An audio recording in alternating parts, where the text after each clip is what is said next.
আসলে গত ক্লাসে এসেনশিয়াল ইলেকট্রোলাইট চ্যাপ্টারটা শুরু করেছিলাম। আমরা লাস্ট যেটা আলোচনা করেছি যে এসেনশিয়াল ইলেকট্রোলাইটস কাকে বলে, তাদের ফাংশন গুলো কি কি, বডি ফ্লুইড কম্পার্টমেন্ট কয় প্রকার, কোন কোন ফ্লুইড কম্পার্টমেন্টে কি কি জিনিস রয়েছে, আর আমাদের টোটাল ইলেকট্রোলাইটস গুলো কি কি রয়েছে এবং তার ফাংশন গুলো কি, এগুলো আমরা আলোচনা করেছি। আজকে আমরা একটু ভিতরে যাব। আমাদের শরীরের অ্যাসিড বেস ব্যালেন্স যেটা নিয়ন্ত্রণ হচ্ছে, এটা নিয়ন্ত্রণ হয় একটা সুন্দর ন্যারো রেঞ্জের মধ্যে এবং এটা এতটাই নিখুঁতভাবে নিয়ন্ত্রিত হয়। এটা নিয়ন্ত্রণ করার জন্য তিন প্রকারের বাফার সিস্টেম আছে। এই অ্যাসিড বেস এবং বাফার এগুলো তোমরা ইন্টারমিডিয়েটে শিখে এসেছো, ঠিক আছে?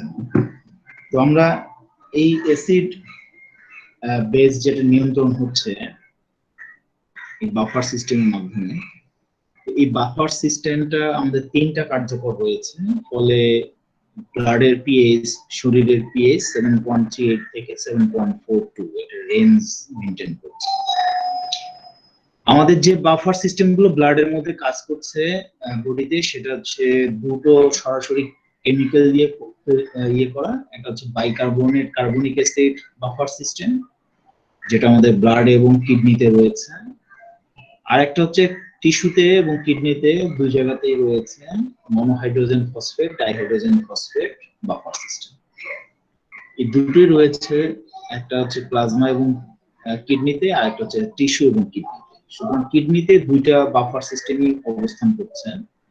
এই দুই ধরনের বাফার সিস্টেম কাজ করছে বোথ কিডনিতেই। কিন্তু ব্লাডে আর একটা এডিশনাল বাফার সিস্টেম কাজ করে, সেটা হচ্ছে আমাদের হিমোগ্লোবিন। হিমোগ্লোবিন নিজেও একটা বাফার সিস্টেম হিসেবে কাজ করে, যেখানে সে কার্বনিক অ্যাসিড কে বাফারিং করে এবং হাইড্রোজেন আয়নকে বাফার করে নেয়। আমাদের শরীরে কার্বন ডাই অক্সাইড সবসময় তৈরি হচ্ছে। এই কার্বন ডাই অক্সাইড গুলো কোষের মধ্যে তৈরি হওয়ার পরে সেখান থেকে প্লাজমা থেকে আমাদের লাংস, এবং লাংস থেকে আলটিমেটলি শরীর থেকে বের হয়ে যায়। এই কার্বন ডাই অক্সাইড গুলো যেহেতু পানির সঙ্গে রিঅ্যাকশন করে কার্বনিক অ্যাসিড তৈরি করতে পারে, তো এই অ্যাসিডটা যদি বেশি পরিমাণে তৈরি হয়ে যায় তাহলে শরীরের জন্য ক্ষতিকর, তাহলে অ্যাসিডোসিস হয়ে যাবে। তো কার্বনিক অ্যাসিডটাকে আমাদের হিমোগ্লোবিন তার নিজস্ব ক্যাপাসিটি দিয়ে সেটাকে বাফারিং করে দেয়। তো এই যে বিষয়গুলো, এই তিনটা বাফার সিস্টেম আমাদের শরীরে অবস্থান করছে। আমরা এক নজরে তিনটা বাফার সিস্টেমকে এখানে জানলাম। আমরা একটু ডিটেলস জানার চেষ্টা করবো, কারণ বাফার সিস্টেমটা জানতে পারলে আমাদের এই বাফার সিস্টেমে কিন্তু আমাদের আয়নগুলো উপস্থিতি আছে এবং আয়নগুলো সেখানে রেগুলারলি কাজ করছে। আমরা আরবিসির বাফার সিস্টেমটা একটু দেখি। আরবিসির বাফার সিস্টেমে যেটা হয় যে কার্বন ডাই অক্সাইড পানি আমাদের শরীরে তৈরি হচ্ছে রিঅ্যাকশনের মাধ্যমে। আমরা যখনই কোনো খাবার খাই, খাবারটাকে মেটাবলাইজ করার পরে আমাদের প্রত্যেকটি কোষে কার্বন ডাই অক্সাইড তৈরি হয়। কার্বন ডাই অক্সাইড গুলো কোষে অবস্থিত কার্বনিক অ্যানহাইড্রেস এনজাইম, একটা এনজাইম আছে আমাদের কোষে আরবিসিতে। এই আরবিসির এই কোষে কার্বনিক অ্যানহাইড্রাইজ রয়েছে। সেই কার্বন ডাই অক্সাইডটাকে টেনে নিয়ে পানির সঙ্গে রিঅ্যাকশন করে কার্বনিক অ্যাসিড তৈরি করবে। এই কার্বনিক অ্যাসিড আবার নিজে ভেঙে যাবে, ভেঙে গিয়ে হাইড্রোজেন আয়ন এবং বাইকার্বনেট আয়ন তৈরি করবে। এইভাবে আমাদের বাইকার্বনিক অ্যাসিডের যে উপস্থিতি, এই উপস্থিতিটা যদি শরীরে বেশি হয়ে যায় তাহলে কিন্তু পিএইচ ফল করবে। পিএইচ ফল করবে মানে অ্যাসিড তৈরি হবে, আর কি অ্যাসিডিক পিএইচ তৈরি হবে। এই জিনিসটাকে তৈরি করতে দেয় না হচ্ছে আমাদের হিমোগ্লোবিন। হিমোগ্লোবিন এই বাইকার্বনেট আয়নগুলোকে বের করে দেয় শরীর থেকে, তার শরীর থেকে দিয়ে ক্লোরাইড আয়নকে সে গ্রহণ করে। এবং এই যে বাইকার্বনেট আয়নটা প্লাজমাতে আছে, সেটা আবার কিডনিতে গিয়ে সেটা বের হয়ে যাওয়ার চেষ্টা করবে। এবং এই যে নরমাল রেশিওটা বাইকার্বনেট আয়ন এবং কার্বনিক অ্যাসিড, এটা একটা সারাক্ষণ একটা নরমাল কন্ডিশনে অবস্থান করে। সেটা হচ্ছে তাদের রেশিওটা এখানে আমরা দেখতে পাচ্ছি। 20:1 রেশিওতে সবসময় থাকবে ব্লাডে, এবং এর বেশি হলে সেটা কিডনি দিয়ে পাস করে যাবে। আমরা এখানে দেখতে পাচ্ছি যে হিমোগ্লোবিন সেলের ভিতরে, আরবিসি সেলের ভিতরে, বলো স্যার স্যার আমি একটু স্কিপ করে গেছি, যে 20:1 এই জায়গাটা যদি আরেকবার বলতেন। বলো তো কি বললো? স্যার যে লাস্ট যে বলছিলেন 20:1, হ্যাঁ,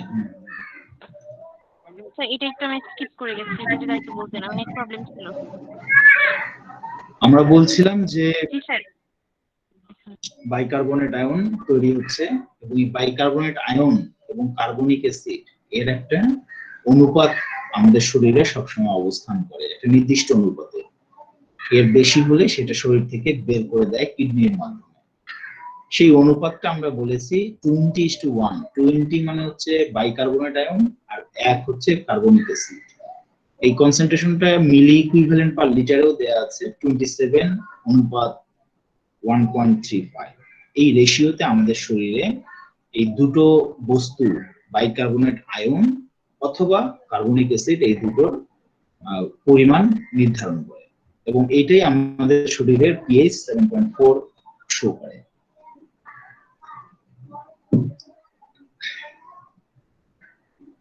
এখন এই বাইকার্বনেট আয়নটাকে যে ক্লোরিন আয়নের মাধ্যমে চেঞ্জ করে নিচ্ছে আরবিসি সেল, আরবিসি সেলটা আমরা এখানে দেখতে পাচ্ছি, একটা সেল দেখা যাচ্ছে।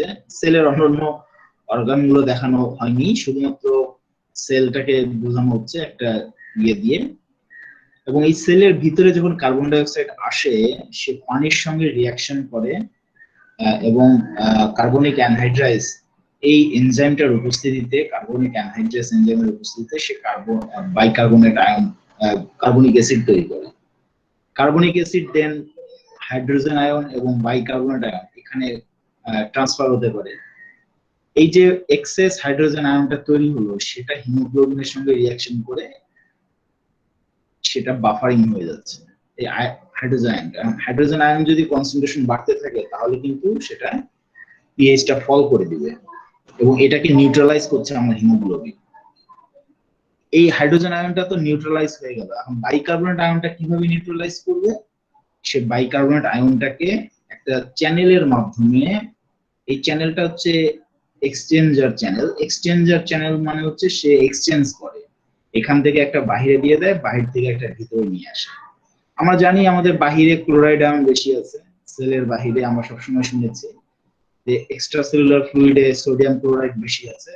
সুতরাং ক্লোরিনকে সে টান দিয়ে নিয়ে আসে এবং এটা এই আয়নটাকে এখানে পাস করে দেয়।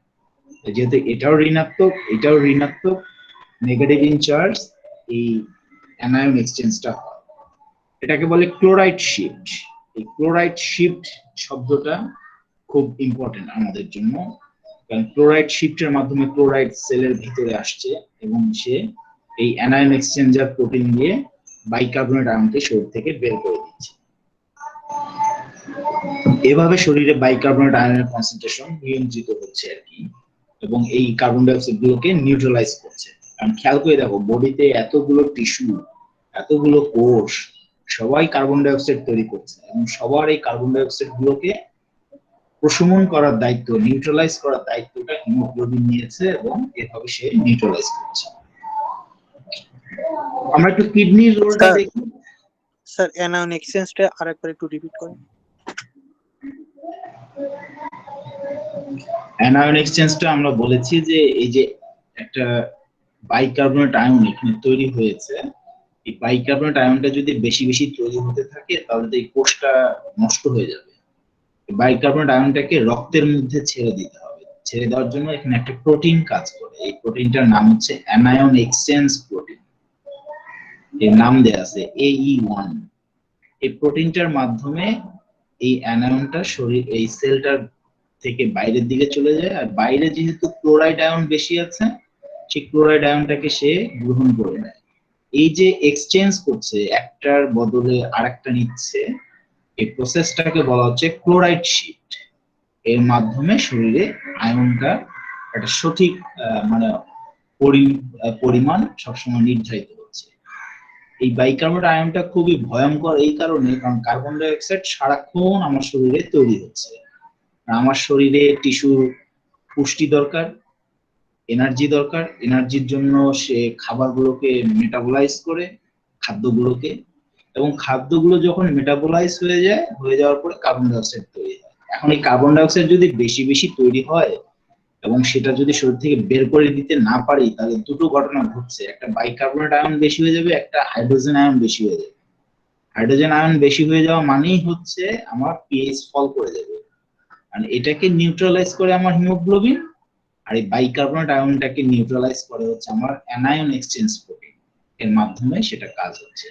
আলটিমেটলি এই পুরো সেলটাই হচ্ছে আরবিসি, সুতরাং আরবিসি এই কাজটা করছে এই দুটো মাধ্যম দিয়ে। এভাবে কার্বন ডাই অক্সাইড গুলো আমাদের শরীর থেকে নিউট্রালাইজ হয়ে যাচ্ছে বা শরীর থেকে বের হয়ে যাচ্ছে। ঠিক আছে, এটাই আমরা বলেছি। আমাদের কিডনিতে এই অ্যাসিড গুলো যেগুলো তৈরি হলো সেগুলো আবার কিডনি থেকে বের হয়ে যায়।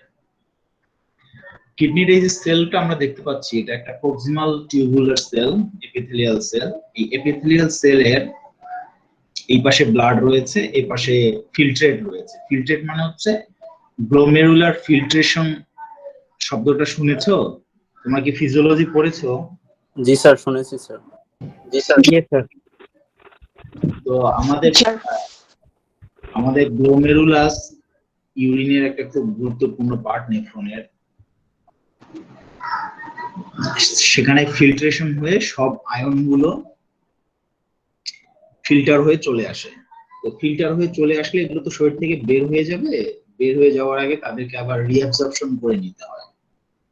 তো রিঅ্যাবজর্পশন গুলো আমাদের proximal tubule cell, distal convoluted tubules, loop of Henle, collecting ducts, নানানগুলো পার্ট রয়েছে, সেখান থেকে সেগুলো রিঅ্যাবজর্ব হয়ে যায়। আর যেটা প্রয়োজন নাই সেগুলোকে শরীর থেকে বের করে দেয়। এই জন্য ইউরিনের একটা নির্দিষ্ট পিএইচ, এবং এসিডিক পিএইচ সাধারণত এটা হয় 4.5 থেকে 6.5। এসিডিক পিএইচ হওয়ার কারণটা হচ্ছে এখানে বাইকার্বনেট আয়ন বেশি বেশি সিক্রেশন হয়। তো এই যে আয়ন গুলো আছে, এই আয়ন গুলোর সবগুলো রিঅ্যাবজর্পশন করে, আবার কিছু কিছু ছেড়েও দেয়। তো আমাদের এই টিউবুলার সেলগুলোতেও কার্বন ডাই অক্সাইড তৈরি হচ্ছে, ব্লাডেও কার্বন ডাই অক্সাইড পরিবাহিত হচ্ছে। সবগুলো কার্বন ডাই অক্সাইডকে এই টিউবুলার সেলগুলো নিজের শরীরের ভিতরে নিয়ে নেয়, সেলের ভিতরে এই যে কার্বন ডাই অক্সাইড নিয়েছে। কারণ এই সেলের ভিতরে পানি রয়েছে, বা পানি এসে নিজেও নিতে পারবে, দুদিক থেকেই টান দিতে পারবে। এই পাশে ব্লাড আছে, ব্লাড থেকেও পানি টান দিতে পারবে। এ পাশে ফিল্ট্রেট, যেই ফিল্ট্রেটটা এদিক দিয়ে যাচ্ছে, প্রবাহটা, ইউরিনের প্রবাহটা এদিক দিয়ে যাচ্ছে, এখান থেকে সে পানি টান দিবে, দিয়ে এই পানি এবং কার্বন ডাই অক্সাইড দুটোকে মিলিয়ে কার্বনিক অ্যানহাইড্রাইড তৈরি করবে, করে সেখান থেকে এটা আবার ভেঙে বাইকার্বনেট আয়ন এবং হাইড্রোজেন আয়ন তৈরি করবে। হাইড্রোজেন আয়নটাকে সে এই ফিল্ট্রেটের মধ্যে ছেড়ে দিবে, এদিকে দিবে না কিন্তু হাইড্রোজেন আয়ন এইদিকে দিবে, কিন্তু এইদিকে দেওয়ার জন্য সে চাইলেই দিতে পারবে না। এখান থেকে দিলে এখান থেকে একটা পজিটিভ আয়ন এই পাশ থেকে নিবে সে। আর এই পজিটিভ আয়নটা কি? এটা হচ্ছে সোডিয়াম আয়ন। এখানেও একটা অ্যানায়ন এক্সচেঞ্জার প্রোটিন আছে, যে প্রোটিনটা এই হাইড্রোজেন আয়নটাকে এখানে ছেড়ে দিচ্ছে আর একটা সোডিয়াম আয়নকে এখান থেকে নিচ্ছে। তো সোডিয়াম আমার শরীরের জন্য খুব গুরুত্বপূর্ণ, খুব ইম্পর্টেন্ট। তো এই জায়গা দিয়ে ইউরিন পাস হচ্ছিল, ইউরিন থেকে সে সোডিয়াম টান দিয়েছে, হাইড্রোজেন আয়নটাকে এই পাশে দিয়ে দিয়েছে। এই সোডিয়াম আয়নটাকে সে এই সেলের ব্লাডের মধ্যে ছেড়ে দিতে পারে ইজিলি। এইভাবে সে সোডিয়াম আয়নটাকে টান দিয়ে শরীরের ব্যালেন্সটা নিয়ন্ত্রণ করে, সোডিয়ামের ব্যালেন্সটা ঠিক রাখে। আর এই হাইড্রোজেন আয়নটা এখানে যে বাইকার্বনেট আয়ন আছে তার সঙ্গে রিঅ্যাকশন করে বাইকার্বনিক অ্যাসিড তৈরি করে, আবার সেই অ্যাসিডটা শরীর থেকে বের হয়ে যেতে পারে, আবার ভেঙে পানি তৈরি করতে পারে। এভাবেই একটা সার্কুলার পাথওয়েতে কাজ হচ্ছে, এবং এটা কন্টিনিউয়াসলি ঘটছে। ইউরিনটা স্লাইটলি অ্যাসিডিক ইন নেচার হচ্ছে, বিকজ হাইড্রোজেন আয়ন এখানে একটু বেশি পরিমাণে সিক্রেশন হচ্ছে। এভাবেই আমাদের শরীরে কিডনি অ্যাসিড বেস ব্যালেন্সটাকে সে নিয়ন্ত্রণ করছে। এই কথাটা এখানে লেখা আছে যে sodium salt of minerals or organic acids are removed from the plasma glomerular filtration এর মাধ্যমে। এবং সোডিয়াম আয়নটা যেহেতু ফিল্ট্রেশন হয়ে চলে যাচ্ছিল, তাকে যেতে দেওয়া যাবে না, তাকে আটকাতে হবে। আটকানোর জন্য আমাদের এই সোডিয়াম হাইড্রোজেন এক্সচেঞ্জ পাম্প কাজ করছে এই জায়গাটাতে, যে হাইড্রোজেনটাকে বের করে দিচ্ছে এবং সোডিয়ামটাকে শরীরের ভিতরে নিয়ে আসছে। এবং এই বাইকার্বনেট আয়নটাও আলটিমেটলি আমাদের ব্লাডের মধ্যে চলে আসছে, এই ব্লাডে চলে এসে ব্লাডের এই পিএইচটাকে সে নরমাল রাখছে, এবং এই সোডিয়াম বাইকার্বনেট আমাদের ব্লাডের পিএইচটাকে নরমাল রাখছে। এভাবে আমাদের স্লাইটলি আমাদের মানে অ্যাসিডিক ইউরিনটা বের হয়ে যাচ্ছে আর বাকিগুলো শরীরের ভিতরে থেকে যাচ্ছে। এভাবে কিডনি আমাদের অ্যাসিড বেস ব্যালেন্সটা নিয়ন্ত্রণ করে। এখন এই জায়গায় যদি কোনো অ্যাবনরমালিটিস হয় এই অ্যাসিড বেস ব্যালেন্স নিয়ন্ত্রণ করার ক্ষেত্রে, তাহলে যেটা হতে পারে ব্লাডের পিএইচ কমে যেতে পারে। ব্লাডের পিএইচ কমে গেলে যে ইয়েটা দাঁড়ায়, যে টার্মটা, সেটাকে বলা হয় অ্যাসিডেমিয়া, মানে ব্লাড অ্যাসিডিক ইন নেচার হয়ে গেছে। আর ব্লাডের পিএইচটা যদি অ্যালকালাইন, এমনিতেই অ্যালকালাইন থাকে, স্লাইটলি অ্যালকালাইন, ব্লাডের পিএইচ 7.4, সুতরাং স্লাইটলি অ্যালকালাইন, এটা যদি আরো বেশি অ্যালকালাইন হয়ে যায় তাহলে তাকে বলে অ্যালকালেমিয়া। শব্দটা যেহেতু ব্লাড রিলেটেড এই জন্য অ্যালকালেমিয়া বা অ্যাসিডেমিয়া বলছে। আমরা এনিমিয়া শব্দটা শুনেছি না, এনিমিয়া যেমন রক্তের শূন্যতাকে বোঝায়, তো রক্ত রিলেটেড কোন শব্দ হলে এই মিয়া শব্দটা থাকে, এনিমিয়া, অ্যাসিডেমিয়া, অ্যালকালেমিয়া থাকে। এবং শরীরে অ্যাসিডেমিয়া বা অ্যালকালেমিয়া হলে যে কন্ডিশনটা দাঁড়ায় তাকে বলে অ্যাসিডোসিস বা অ্যালকালোসিস। এই শব্দটা অনেক সময় শুনে থাকলে মেটাবলিক অ্যাসিডোসিস বা মেটাবলিক অ্যালকালোসিস হয়েছে। কেন হয়েছে?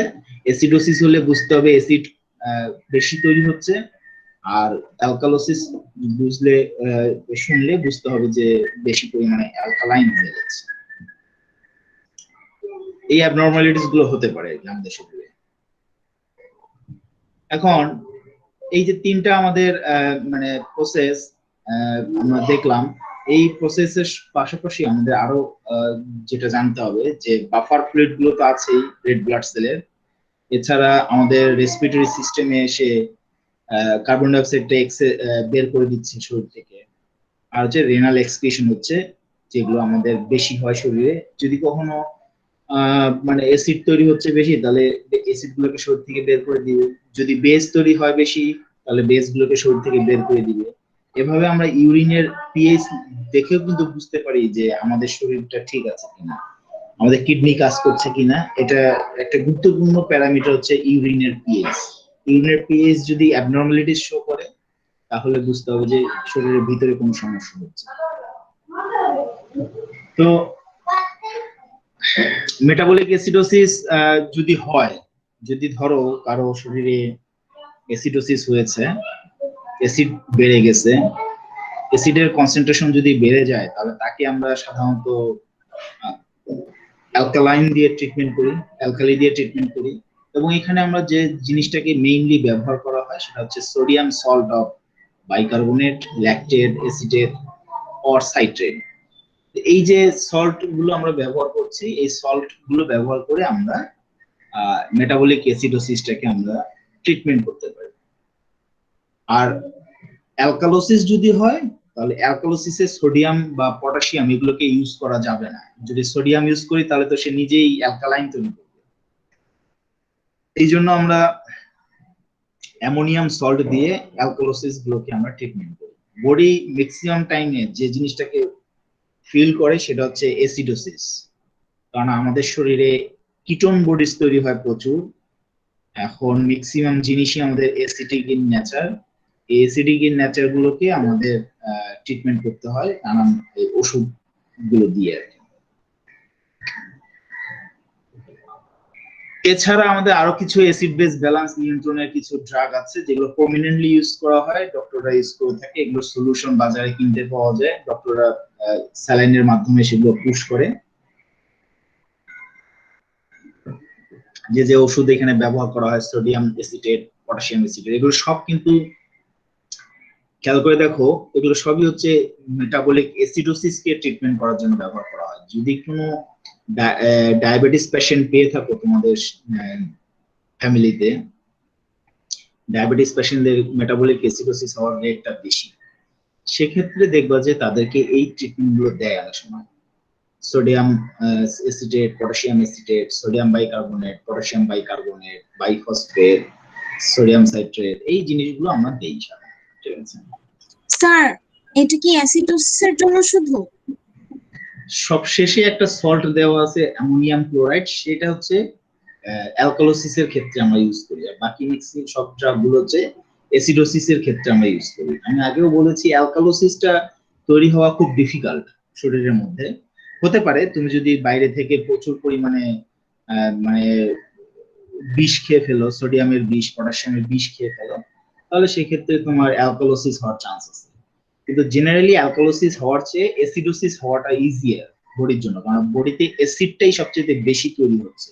বাইকার্বনেট বা কার্বন ডাই অক্সাইড তৈরি হচ্ছে, কার্বন ডাই অক্সাইডটা একটা acidic in nature, carbonic acid তৈরি করবে। সুতরাং এই অ্যাসিড বেস ব্যালেন্স নিয়ন্ত্রণটা মানে মূল ঘটনাটাই থাকে হচ্ছে অ্যাসিডটাকে নিউট্রালাইজ করা, শরীরের অ্যাসিড গুলোকে নিউট্রালাইজ করা। তো অ্যাসিডটা যদি কোনো কারণে একটু 19-20 হেরফের হয় তাহলেই অ্যাসিডোসিস হওয়ার চান্স আছে। এই জন্য আমরা এই ড্রাগ গুলোতেও আমরা খেয়াল করছি যে অ্যাসিডোসিস ট্রিটমেন্টটাতেই সবচেয়ে বেশি ড্রাগ গুলো আমরা ব্যবহার করছি।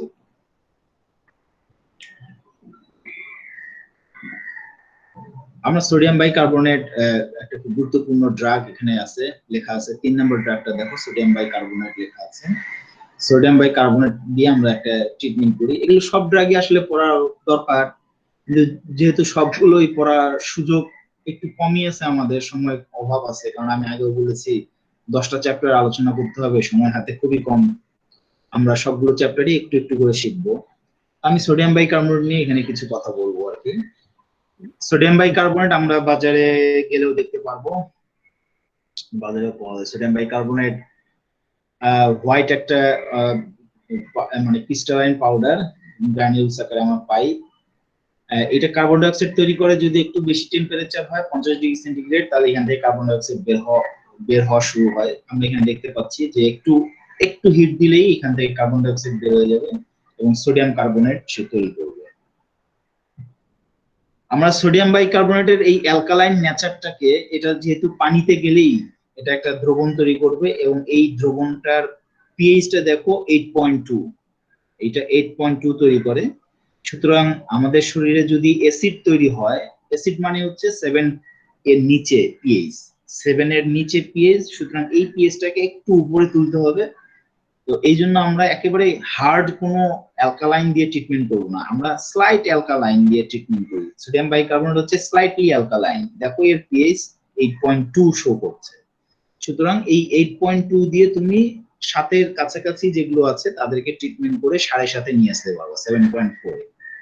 এখন তুমি যদি একটা খুব স্ট্রং অ্যালকালাইন দিয়ে তৈরি করো, যেমন ধরো যে সোডিয়াম কার্বনেট দিয়ে যদি তুমি ট্রিটেড করো, তাহলে সোডিয়াম কার্বনেটের যে অ্যালকালাইন নেচার সেটার পিএইচ হচ্ছে 11.6, দেয়া মাত্রই বডির পিএইচ একদম চলে আসবে 8 বা 8.5 এর দিকে, সেটা আবার অ্যালকালোসিস হয়ে যাবে। সুতরাং আমরা আসলে চাই বডির পিএইচটাকে নরমাল রাখতে। সুতরাং এই নরমাল রাখার জন্য আমাদেরকে স্লাইটলি অ্যালকালাইন একটা বস্তু দিয়ে ট্রিটমেন্ট করতে হবে, যের জন্য সোডিয়াম বাইকার্বনেটটাকে খুব বেশি একটা প্রাধান্য দেওয়া হয়। হ্যাঁ, আমরা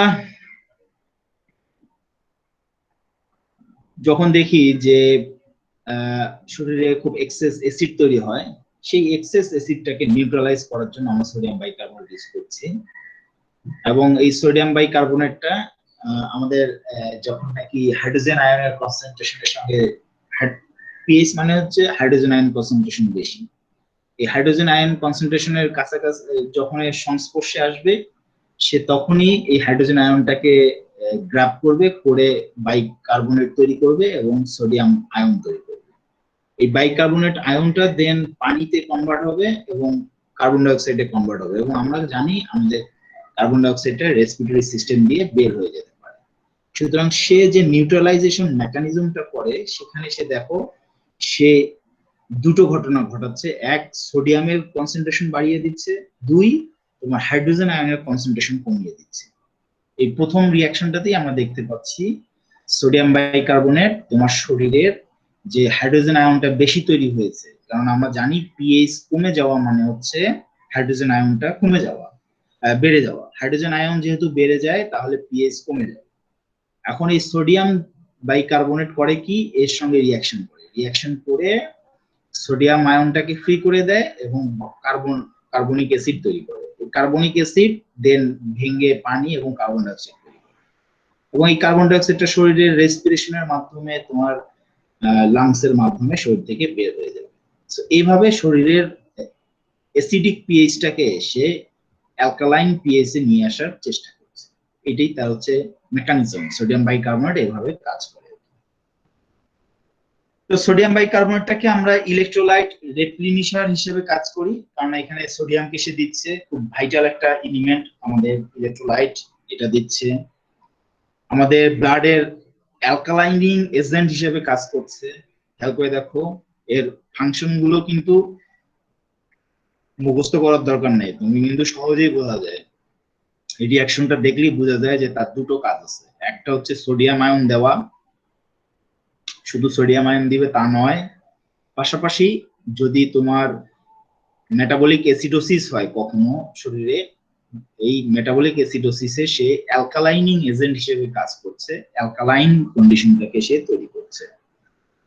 ডায়রিয়াতে সোডিয়াম বাইকার্বনেট আমরা ব্যবহার করি। সোডিয়াম যেহেতু সল্ট শরীর থেকে বের হয়ে যায়, সোডিয়াম বাড়ানোর জন্য আমরা ডায়রিয়াতে এটা দিতে পারি, এই ডায়রিয়াটা আমরা দিই। এছাড়া অ্যান্টাসিড প্রিপারেশনে অনেক সময় দেওয়া হয়।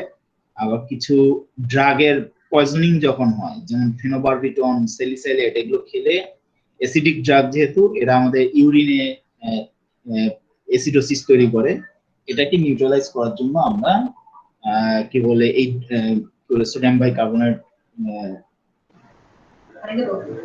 সোডিয়াম বাইকার্বনেটটা আমরা ইউজ করি। আরো দুই একটা ইউজ আছে, দেখে নিই আর কি।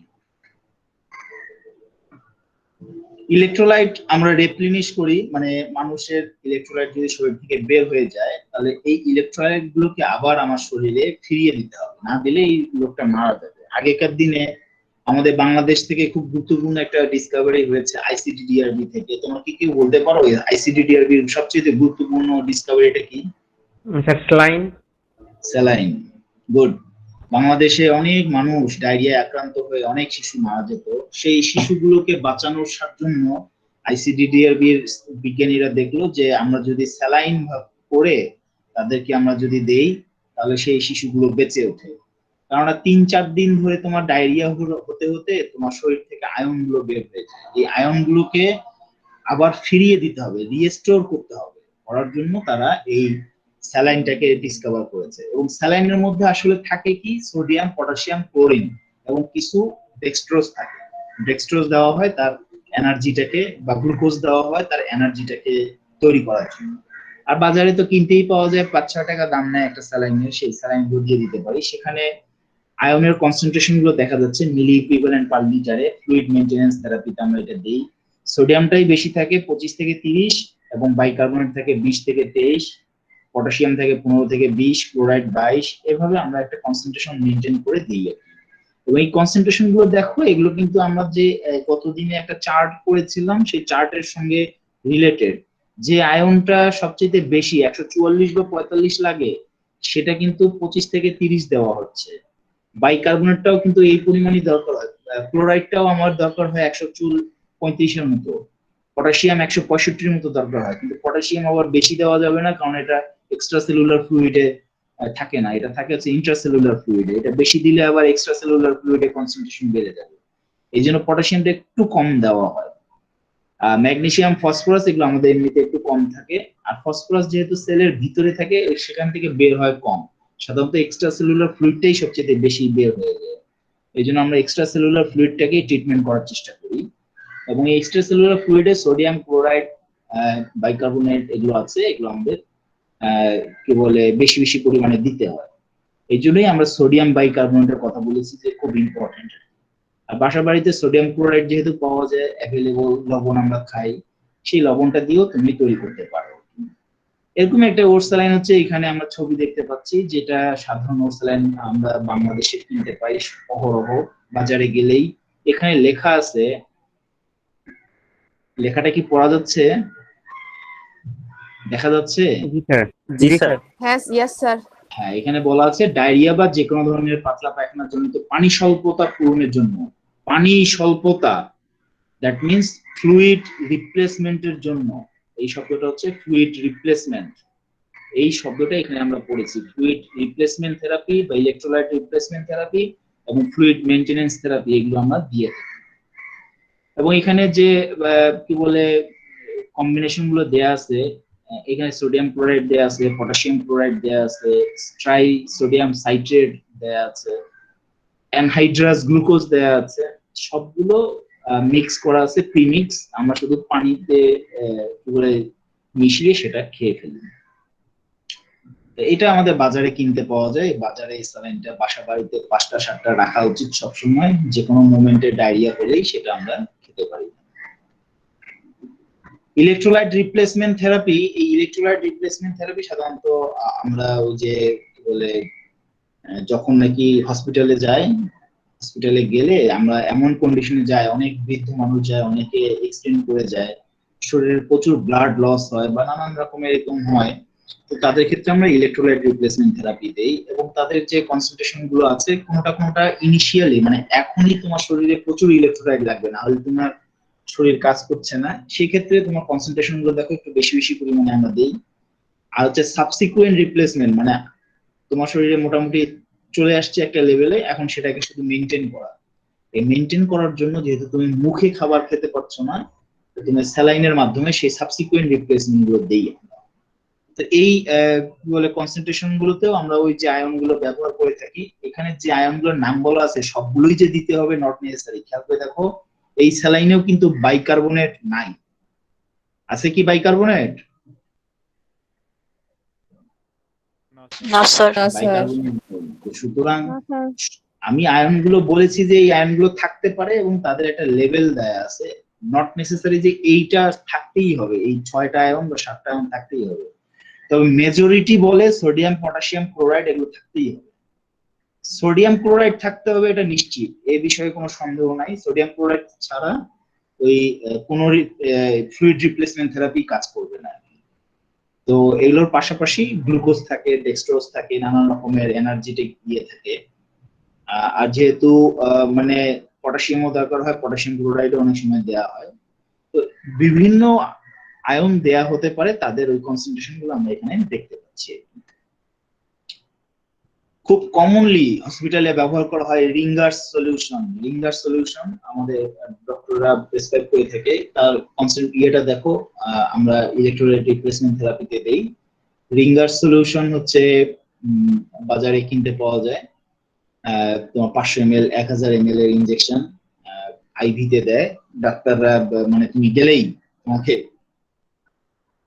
ল্যাকটেটেড রিঙ্গার্স সলিউশন দিয়ে দেয়। এখনকার দিনে অবশ্য ল্যাকটেটেড দেয়, শুধু রিঙ্গার্স সলিউশনটা দেয় না, ল্যাকটেটেড দিয়ে দেয়। এখানে কনসেন্ট্রেশনটা দেয়া আছে দেখো, 500 150 ml 200 ml 500 ml 1000 ml এর বোতল ইয়ে কি বলে যে ইয়েগুলো আমরা পাই, স্যালাইন গুলো কিনতে পাওয়া যায়। ঠিক আছে, এবং এখানে সোডিয়াম আছে, পটাশিয়াম আছে, ক্যালসিয়াম আছে, এগুলো আমরা দেয়া থাকে। ক্যালসিয়ামটাও প্রয়োজন হয় যাদের ওই কি বলে হার্ট পাম্পিং এর জন্য, ক্যালসিয়ামটা খুব ইম্পর্টেন্ট। তো ম্যাক্সিমামটা হচ্ছে সোডিয়াম ক্লোরাইড। আমি আগেও বলেছি সোডিয়াম ক্লোরাইডটা তোমার মেইন আকর্ষণ থাকতে হবে। এখানে সোডিয়াম ক্লোরাইডটাই হচ্ছে মেইন। পটাশিয়াম ক্লোরাইডটা সামান্য পরিমাণে আছে 3.3 গ্রাম, আর ক্যালসিয়ামটা ওই একই রকমই প্রায় 0.33 গ্রাম আছে। এখানেও তাই সোডিয়াম ক্লোরাইড, সোডিয়াম ল্যাকটেট এটাই বেশি আছে, 600 এবং 310, মোট 910 মিলিগ্রাম আছে হচ্ছে তোমার এখানে পার 100 ml এ সোডিয়াম রিলেটেড। পটাশিয়াম আছে 30, ক্যালসিয়াম হচ্ছে 20। সুতরাং এটা একটা নির্দিষ্ট রেশিও ফলো করে করা হচ্ছে। যে রেশিওটা যে ফর্মে দাও না কেন সেখানে দেখো আমরা এই রেশিওটা ফলো করে দিব আর কি। এটা কমনলি ব্যবহার করা হয় আমাদের হসপিটালে, কলেরা স্যালাইন বা ডায়রিয়া স্যালাইন নিয়ে আমরা এটা ইউজ করে থাকি। এগুলো কেন দেওয়া হয়, এটা দেওয়ার পিছনে কারণটা হচ্ছে তোমার শরীরের পানির মানে যে ভলিউমটা আছে, ফ্লুইড ভলিউম, সেটা পূরণ করার জন্য এবং ইলেকট্রোলাইটের কম্পোজিশনটা পূরণ করার জন্য। আর অনেক সময় হতে পারে ব্লাড ভলিউম যদি ডিক্রিজ করে যায়, কার্ডিয়াক আউটপুট ডিক্রিজ করে যায়। আমাদের সাধারণ ব্লাড হচ্ছে 5.5 লিটার থাকে, 5 থেকে 5.5 লিটার একটা মানুষের দেহে।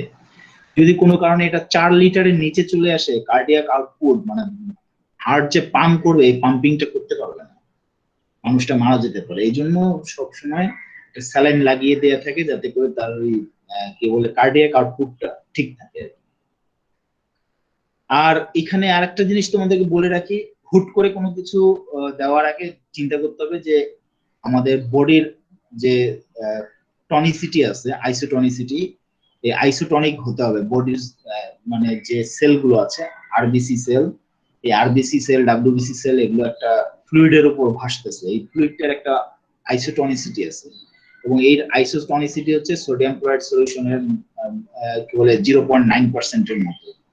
সুতরাং আমরা যখন দিব তখন যেন এমন না হয় যে কনসেন্ট্রেশনটা 0.9% এর সবচেয়ে বেশি হয়ে যায়। খেয়াল করে দেখো তো, আমি এখানে 100 ml এর কথা বলেছি, 100 ml এ সোডিয়াম আছে কতটুকু বাবা? টোটাল সোডিয়ামের পরিমাণ কতটুকু? 600 মিলিগ্রাম। 600 না, 600 প্লাস 310 দুটো মিলে হচ্ছে এখানে আবার 310 হ্যাঁ, দুটো মিলে হচ্ছে 910 মিলিগ্রাম না? 900 ইয়েস স্যার। হ্যাঁ 910। তো সোডিয়ামের যে পরিমাণটা এখানে দেখো 100 ml এর 910 মিলিগ্রাম, এই কনসেন্ট্রেশনটা কিন্তু 0.9% সলিউশন তৈরি করে, 0.9% সলিউশন তৈরি করবে। এবং এই 0.9% সলিউশন মানে এর যে আইসোটনিসিটি, এটা কিন্তু 0.9% সোডিয়াম ক্লোরাইডের আইসোটনিসিটির সমান হবে। এর অসমোটিক প্রেসার এবং আমাদের বডি ফ্লুইডের osmotic pressure will be the same. ফলে কোনো সেল, কোনো কোষ নষ্ট হবে না, সব কোষ সজীব থাকবে। এখন তুমি মনে করলে যে আরে বাবা সোডিয়াম ক্লোরাইড কমছে, ঠিক আছে নাও 2 মুঠ 3 মুঠ কি বলে বাসায় যখন আমরা স্যালাইন তৈরি করবো, আর ঠিক আছে যে এখনই আমার সোডিয়াম দরকার, তাহলে দাও 2 চামচ লবণ ঢেলে দাও 500 ml পানিতে। কখনো করবা না। লবণ 1 চিমটি দিতে বলেছে মানে 1 চিমটিই দিতে হবে। তুমি যদি 3 চিমটি 4 চিমটি দাও, তোমার সোডিয়ামের কনসেন্ট্রেশন বেড়ে যাবে। এবং কখনোই স্যালাইন 500 ml পানির নিচে ডিসলভ করবা না, 500 ml এর বেশিও করবা না, 500 ml এর কমও করবা না, একটা নির্দিষ্ট রেঞ্জে 480 থেকে 520 এর মধ্যে থাকতে হবে। না থাকলে তোমার ওই সলিউশনের যে অসমোটিক প্রেসার আমার বডির অসমোটিক প্রেসারের সঙ্গে পার্থক্য হয়ে যাবে। তো সুতরাং আমরা কখনোই চাইবো না যে আমাদের শরীরের কোষগুলো যেগুলো আছে সেগুলো নষ্ট হয়ে যায়। অতএব আমাকে আইসোটনিসিটি মেনটেন করে সবসময় এই ট্রিটমেন্টটা দিতে হবে, না দিলে আমি মানে শরীরের ইমব্যালেন্স তৈরি হয়ে যাবে, আমার আরবিসি গুলো ডিস্ট্রয় হয়ে যেতে পারে। এটাই আমরা করি। দেখো সোডিয়াম ক্লোরাইড ইনজেকশন সবসময় 0.9% সোডিয়াম ক্লোরাইড ইনজেকশন দিতে হবে, যাই দেই না কেন। 0.9% সোডিয়াম ক্লোরাইডের বেশি যদি আমি করতে চাই বা এর কম করি তাহলে কিন্তু আমার কোনো কাজ দিবে না, শরীরে অসমোটিক ইমব্যালেন্স তৈরি হয়ে যাবে, যে অসমোটিক ইমব্যালেন্সের কথা আমরা আগেও শুনেছি। এবং এই 0.9% সোডিয়াম ক্লোরাইডটা আমরা ইনজেকশন আকারে দিই, যেটা 1 লিটার ডোজেস ফর্মে বাজারে কিনতে পাওয়া যায়, 500 ml কিনতে পাওয়া যায়, 1 লিটার কিনতে পাওয়া যায়। এরা অহরহ মানে ওই হসপিটালে গেলেই দেখবা যে 0.9% একটা লাগাই দিচ্ছে তোমার শরীরের মধ্যে, কিছু হোক আর না হোক। ওই এখনকার দিনে যেটা দেয় সেটা হচ্ছে ডেক্সট্রোজ এবং সোডিয়াম ক্লোরাইড ইনজেকশন, এইটার কম্বিনেশনটা সবচেয়ে বেশি দেয়। এটা 1 2 3 4 নাম্বার লাইনে দেখো ডেক্সট্রোজ এবং সোডিয়াম ক্লোরাইড লেখা আছে, দেখা যাচ্ছে? জি স্যার। এটা সবচেয়ে বেশি ব্যবহার করা হয় হসপিটালে এখনকার দিনে, ডেক্সট্রোজ স্যালাইন এটা সবচেয়ে বেশি হয়। কারণ শরীরে সোডিয়াম ক্লোরাইড তো দিচ্ছি, পাশাপাশি আবার ওই যে অনেকে খেতে পারে না, পর্যাপ্ত পুষ্টি পায় না, কোষের পুষ্টির জন্য তো আমাদেরকে এনার্জির জন্য তো এটিপি লাগবে, এটিপি আমাদের ওই গ্লুকোজ ভেঙে আসবে। তো ডেক্সট্রোজ এর মধ্যে গ্লুকোজ আছে, সেটা এই গ্লুকোজটা তোমার শরীরে ওই এনার্জিটা দিবে। আমরা ওই যে গ্ল্যাক্সোস খাইতাম ছোটবেলায়, এখনকার দিনে খুব একটা খাওয়া হয় না। তোমরা কেউ খেয়েছো? জি স্যার। খাইছি স্যার। জি স্যার। এই যে আমরা এই কি বলে খেলাধুলা করতে গেলে খাইতাম, বা খেলাধুলা করে এসে বাসায় ওই গ্ল্যাক্সোস বানানো হতো, মা হয়তো শরবত বানিয়ে দিল গ্ল্যাক্সোসের, এগুলো আমরা খাওয়ানো হতো। কি বলে এই গ্ল্যাক্সোস ওখানেও এই গ্লুকোজ দেয়া আছে। আমরা এই ডেক্সট্রোজ সোডিয়াম ক্লোরাইড ইনজেকশনটা আমরা ব্যবহার করি হসপিটালে। এগুলো ট্যাবলেট ফর্মেও পাওয়া যায়, আবার ওই যে ফ্রুক্টোজ দিয়েও অনেক সময় দেয়, ম্যানিটল দিয়ে দেয়, এক একজন এক একটা হিসেবে দেয়। তো মেনিটল হিসেবে যখন দেয় তখন সেটা আবার আরেকটা কারণ আছে, এটা ডাইউরেসিস করার জন্য দেয় অনেক সময়। আমরা ডেক্সট্রোজ স্যালাইন যেটা ডেক্সট্রোজ সোডিয়াম ক্লোরাইড, এটা সবচেয়ে বেশি fluid as well as nutrient এবং ইলেকট্রোলাইট তিনটা ক্ষতিপূরণ করার জন্য আমাদের এই ফ্লুইডটা সবচেয়ে বেশি ব্যবহার করা হয়। এই যে এটা দেখা যাচ্ছে নরমাল স্যালাইন স্যালোরাইট এরকম ঝুলিয়ে রাখে, দেখছো কখনো হসপিটালে গিয়ে? জি স্যার দেখেছি। জি স্যার। হ্যাঁ, এরকম দেখবা গায়ের মধ্যে লেখা আছে 0.9%, খুব বড় আকারে দেওয়া আছে 0.9%, কারণ এটা সবচেয়ে ইম্পর্টেন্ট আইসোটোনিসিটি। যদি কোনো কারণে 0.9% এর হেরফের হয়, এটা 1 লিটারের একটা স্যালাইন স্যালোরাইড এটা দেয়া হয়, তো 0.9% লেখা থাকে এবং এটা কি বলে 0.9% এর হেরফের করা যাবে না।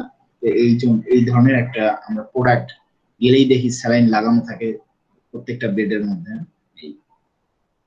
পটাশিয়াম মাঝে মধ্যে দেওয়া হয়, খুব বেশি প্রয়োজন পড়ে না, সোডিয়াম দিলেই হয়। তো তারপরে অনেক সময় যদি পটাশিয়াম কারো শর্ট হয়ে যায়, বিভিন্ন ডিজিজে হতে পারে, পটাশিয়াম যদি শর্ট পড়ে যায় তাহলে পটাশিয়াম রিপ্লেনিশ করার জন্য কিছু আছে, এগুলো কম ব্যবহার করা হয়, তো কমনলি চোখে পড়ে না। পটাশিয়াম ক্লোরাইড ইনজেকশন আছে বিভিন্নটার জন্য, আর ট্যাবলেট ফর্মেও আমরা পেতে পারি। এটা ইলেকট্রোলাইট রিপ্লেনিশার হিসেবে আমরা দিই প্রয়োজন মাপে।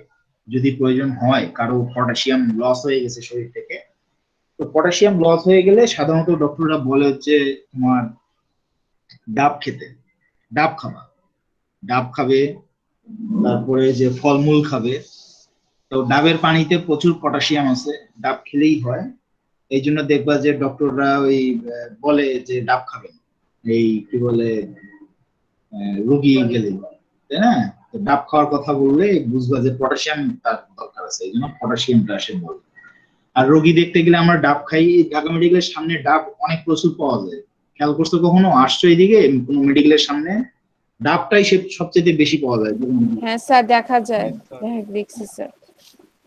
দামও বেশি রাখে স্যার।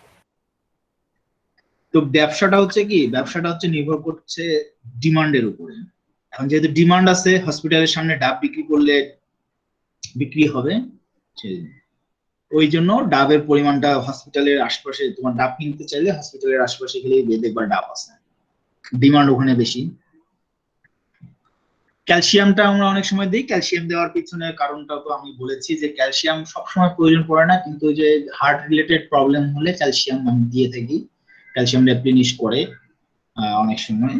তো প্রয়োজন মাফিক আমরা ক্যালসিয়ামের দুটো ফর্মে দেই, ক্যালসিয়াম ল্যাকটেট এবং ক্যালসিয়াম গ্লুকোনেট, এই ফর্মে আমরা দেই। আর একটা ক্যালসিয়াম আমরা সাধারণত দিয়ে থাকি, সেটা হচ্ছে ভিটামিন ডি এর সাথে ট্যাবলেট আকারে। সেই ক্যালসিয়ামটা আমাদের কি বলে অস্টিওপোরোসিস বা এরকম যারা বয়স্ক মানুষজন আছে যাদের ক্যালসিয়ামের অভাব আছে, তাহলে তাদেরকে দেয়া যায় আর কি, তারা ওই ট্যাবলেটটা খায়। কিন্তু ইলেকট্রোলাইট রিপ্লেনিশ হিসেবে ক্যালসিয়াম আমরা গ্লুকোনেট ইনজেকশন দেই, ক্যালসিয়াম ল্যাকটেট ট্যাবলেট দিতে পারি যদি খেতে পারে। তো ক্যালসিয়াম গ্লুকোনেট ইনজেকশনটা ইলেকট্রোলাইট রিপ্লেসমেন্ট থেরাপিতে প্রয়োজন হয়, ক্যালসিয়াম রিপ্লেসমেন্টে। কিন্তু হাড় গঠনে যে ক্যালসিয়াম, সেই ক্যালসিয়াম কিন্তু আবার ওই আমাদের ওই ক্যালবোডি খেতে হবে, সেই ফর্মে আর কি খাই। এই ছিল মোটামুটি আমাদের পড়াশোনা। তোমাদের কিছু জানার থাকলে বলতে পারো।